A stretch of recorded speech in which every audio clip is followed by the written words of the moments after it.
Now, Louise is going to be developing some film. So, do you have your microphone with you? I might set you up with a stand so you can talk and yeah, we just need to drop down a bit lower. Sure. So, personally, I have no idea what any of these chemicals are. They look like they're from a dark room. I recognise this thing, which is like a film developer from developing film in grade 6. So what you have to do now is Josh has got a key role now because he's going to actually show you what's going on here.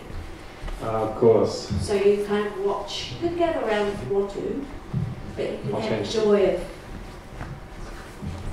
being chroma keyed. Okay. So I'm going to pretend that you all know nothing about photography. Okay.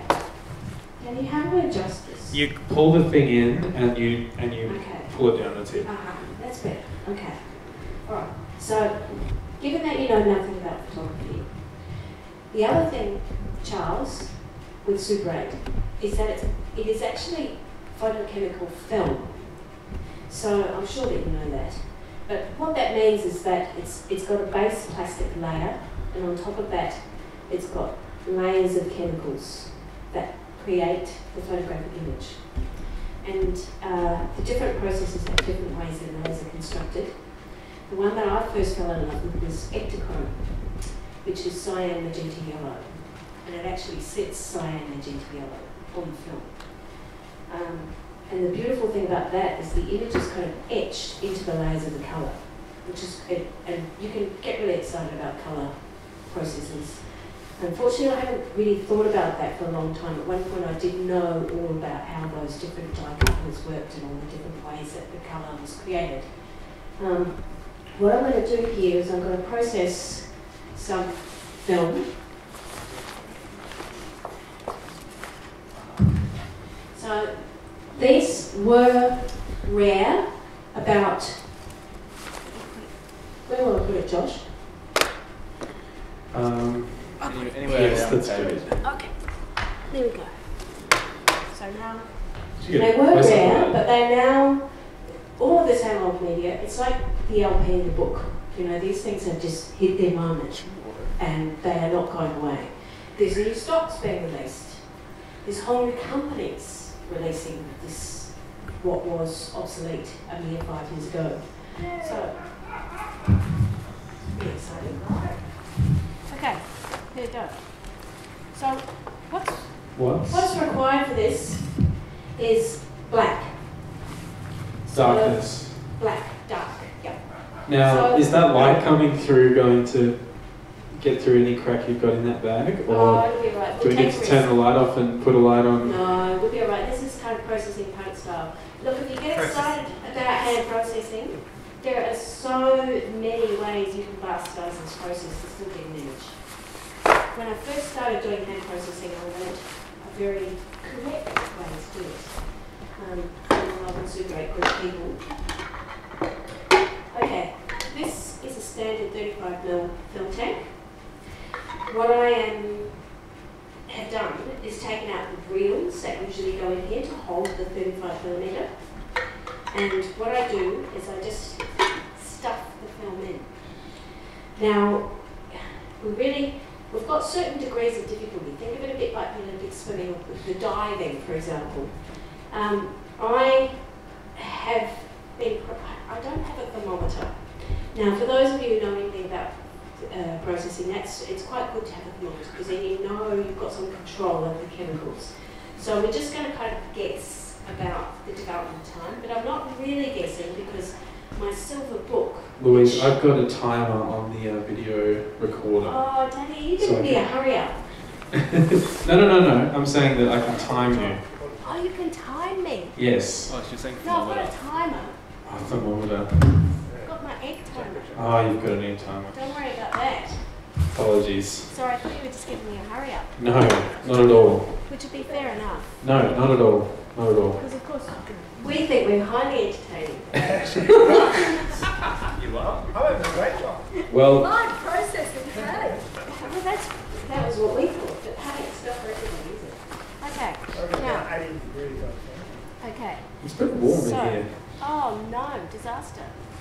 What's happened? The film. Okay, so one of the film canisters, the film has actually returned to the inside of the canister. Oh. So what that means is that I can't actually, what I'm doing in this black bag is I'm pulling out the film strips. Okay, I'm pulling the film out Right. by hand, which is, there's a certain knack to that, but you quickly learn it. However, I've got 2 rolls in here. One of those rolls, the little tail from the film canister has disappeared into the interior. And to get it out now, you basically need a screwdriver or a hammer. I think we have both. Quick! Screwdriver and hammer. See what I can do. The other one's okay? The other one's fine, so we'll just Let's use do that the one. other one. Yeah, Okay. that's what I reckon. That's what I'm going for. There's a roll in here, an unknown roll. What? Yeah, there's some extra stuff that I... Mystery roll. Anyway, here we go. Okay, so the other thing, for those of you who've never had the pleasure of a black bag, which is possibly a lot of you, it has a double zip. So you zip twice, and then it has elasticized arms. The idea is that you put those up so the light can't get in. It's recommended that you do it either in a dim room, in the shade, or in the dark. However, I have done this successfully in all kinds of conditions. It probably matters a lot more if you're dealing with things that cost you $5 million to shoot.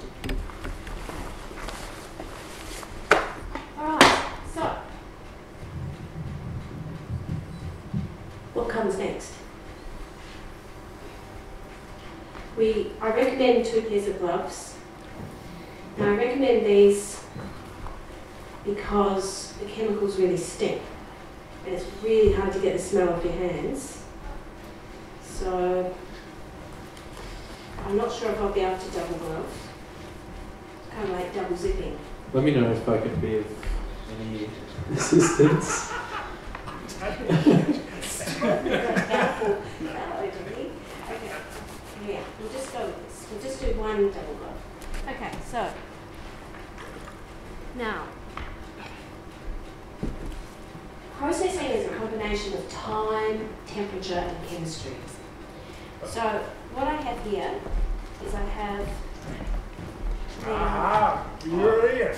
We found an audience member. That's the hammer, timer, and we also have a hammer and a screwdriver. that's great. Ready. Okay, so this, now what did I say? I said time, temperature, and Chemistry. chemistry, that's right. So this is the chemistry, this is D76 Kodak. Now usually what I do is I write in my silver book what chemistry I'm using and what the date is. I'm not sure what I've done with my silver book. So I have these notebooks, I'm sure Martin's got one of these, that clock my developing over time, over the years. But they're quite chaotic, but sometimes they're very helpful. So now, just have to really think for a second. Louise is thinking for a moment.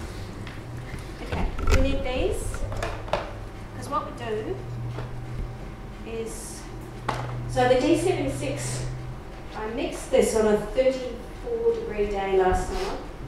Wow. Okay. I can't imagine that kind of heat. Oh no, I told you I'd get chemicals all over your table.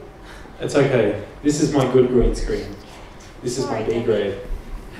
I'm really sorry about that. It's totally fine. So I also, look, one of the main reasons I use Super 8 is because I have intrinsic, it's there's 2 things. One of them is home economy. I can't bear waste. So I like to use whatever is around. The other is sustainability. I think we all need to think poor. Because if we all think poor, we'll use less. And we'll make do with what we've got. And those are 2 principles that are critical to every single part of my art practice and all the different spheres it gets involved in. Now I've forgotten to do something important, which is to set my timer before I put the chemicals in. But the development times in general are very, very long. Like we're talking 25 minutes. So Is that what we'll be doing today? yeah, we're going to go for 20, Okay. but we're not going to have to stand here for 20 minutes. That's why we're putting it in here now, because we'll just move on to the next bit of our discussion. But we are, so I've got the egg timer on, I've got the water nearby. Now as you can see, the first part of this, it leaks really badly. And that's to do with getting the lid on the Patterson tank correctly. Okay, so here we go. Alright, so now we're underway, and once it's dried off, we actually don't have to stand over the tray. Now, the other reality for me is that I really hate sitting in front of the computer, and I really don't like being in the dark. So I found that processing outdoors was my preferred option, which is partly why I had learned why I kept going with hand processing, because I could do it at home in the garden. And you don't need to be in the dark and in a controlled environment. And it's interesting to take a process which is traditionally very, very precise and very, very careful photographic processes, and to see how imperfect and, what's the word for it, informal you can be. I found this a very interesting teaching when I was in Japan for a couple of months in 2008. And the Japanese, like people in Canberra, they're very sophisticated amateurs. And if you go to a dark room in Japan, the standard is just so unbelievably high. You just can't believe this, just these hunters, this is the kind of work that they do. And this was a very interesting experience for me with these very kind of imperfect techniques that they found extremely worrying. They were very, very bothered by it. And I must say, I had a couple of times at Photo Access when I did use their dark rooms, have people feeling very troubled by the reuse of the developer, the reuse of the fix. They just can't bear it. And so it's all about questioning the orthodoxy of the process. And by using these kind of materials that are now pretty much valueless, which is interesting because when I started using Super 8, it was pretty much valueless. But now it's got this whole other narrative attached to it, which I'm still puzzled by how I interact with that. In other words, it's got its niche, you know, in the digital setting we're all, what are we, with a long tail? Probably each of us in this room represents the long tail of marketing terms in some way or another. There's a niche for us, and now I'm in that niche called Super 8, which is a bit scary. Danny, I'm raining. Your turn. This is really good, and it's very interesting. I think that's, the whole niche thing is very interesting, because me using this equipment as well, like I was saying before, it sits in that same category of falling out of, affordability, easy access. And if we were to be truthful about that now, we'd have to do everything on our mobile phones. Yeah, that's right. And that feels pretty hard. And it's interesting too, because then you sort of develop a reputation. It's that whole problem about the artist as a small business. And we're all being pushed towards that we should all really be a small business. And the commodification, you just can't avoid it. You can try really, really hard, but I've found myself commodified as a Super 8ist. Because here I am. I'm being a Super 8ist with you tonight. But I find it very interesting, and I'm sure everyone in the audience. Can I get a yell of how enthusiastic you are about finding out about the results of this process? Yeah. Crazy enthusiastic. You guys are okay. For you watching at home, this is being live broadcast onto the internet. Tell us about the video. The video? Yeah. What I'm doing? I could talk about what I'm doing. Okay, I'm using a video mixer that might have been used in perhaps a, a home studio setting, much like Super 8 being the kind of home movie equivalent of 16mm. So I'm using that. Instead of just processing two live feeds, two camera sources. I'm taking the output of one side and placing it to the input of one channel, creating a feedback loop, which if this was audio, we would all be deaf. Because I'm sure you've heard when people are getting their band ready to play music and there's like a mic problem and then you hear a really loud sound. That's basically the sound of the microphone being too close to the speaker and creating an infinite loop that just amplifies itself. So that's what I'm doing, but with video, and because you can't hear it, it's actually quite beautiful. So this kind of black and white and all of this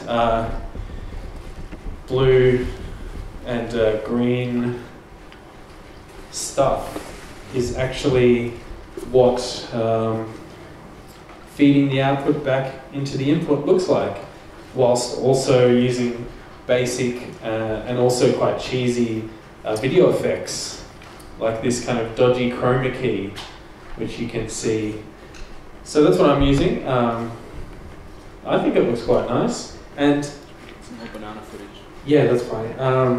And what I was thinking in doing this is I'm making an archive of Canberra artists working in Canberra, interviewing them, having discussion with them. But the thing is, I can't make an accurate documentation or an accurate document that isn't somehow my opinion and my view. So I thought I would exploit that and push it further and just run it all through these video mixing units, which I feel like is strong to my style or aesthetic. And so this is less of an accurate document and more of my kind of playful vision, you could say. Does that sound like it makes sense to you? Yes. Excellent. I have one yes and a So- nod. I want to interject for a second, Danny. Of course. So it's kind of it's a return to where we were before. And we're back. Is that okay? Yes. Yeah, Yes. I like archives. The other problem with this kind of framing of the obsolete and the past and the old and the not important, the domestic, the everyday, the kind of the things that other people don't think are valuable, is that then when this business about you become good at it, and that is a complicated thing, because then all of a sudden there's this mastery where a whole part of my shtick, if you like, has been about in a way it's framed, it's got an article for a framing, or art framing to it.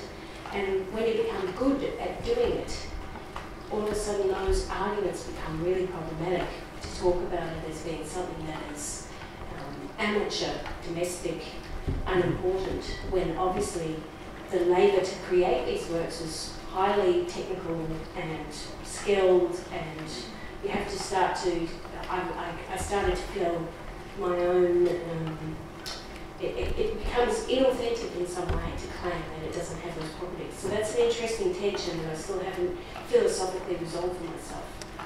That's very interesting, actually, yeah. And I agree completely. Yeah, and because to kind of retain that beginner's eyes that you have when you first come to a medium, you've got this kind of beautiful period where you have a real beginner's response. Yes. And then once you lose that beginner's response, you've got to be real about the fact that actually, you're good at it. You've invested a lot of time into Yeah, it. and I was really struck over the head by that in Sydney. I used to convene these screenings. We formed a version, we tried to form a version of the Super 8 group, reformed Super 8 group. A guy called Al Young and myself in 2003 in Sydney. And we did do that. We called ourselves the Sydney Moving Image Coalition. And we held these screenings. And we were a victim of our own success in some ways. So people got really excited about it. And we had this ethos that everybody was welcome. And in the end, SMIC evolved to the point where it was kind of subsumed into the College of Fine Arts video art stream. Right. And that became really quite difficult because the ethos was just so removed. It really made me realise that actually my whole thing about everybody's welcome, we're all in this together, and I realised no, actually, that the democracy that Super 8 brought when we moved to a format that was not linked, when we took away the formatness, it somehow undermined the democracy. Right. Does that make any sense? Absolutely, yeah. It's really interesting what happened there. It was quite complicated. If I was an ethnographer, I would have really had a good look at what was going on there. It was very interesting. Do you have any juicy gossip that can be revealed now and now only on the video recording? Can I think of any? No, just young, everyone wants to make painful downstairs, don't they? Catch it on video. Yeah, I haven't given that a go, but I've seen a great video of people who tipped buckets of paint. This is going this direction. Tipped buckets of paint down on a road, an intersection, on each part of the intersection, and then they made this beautiful pattern on the road by just tipping paint, and then the car tires, make a picture. And I find that was pretty great. It has nothing to do with right now. How are we going for time? So now I'm going to have one moment of silence. Right. Should I turn this projector off? No. Okay. Actually, we'll soon turn all the projectors on, but first of all, we're going to have a moment of silence, and then I'm going to talk to you about Chantal Ackerman, and then we'll turn the projectors on. All right. Thank you. We've got some new people in the crowd. Thank you for coming along. This is Playful Sounds, documented reluctantly live.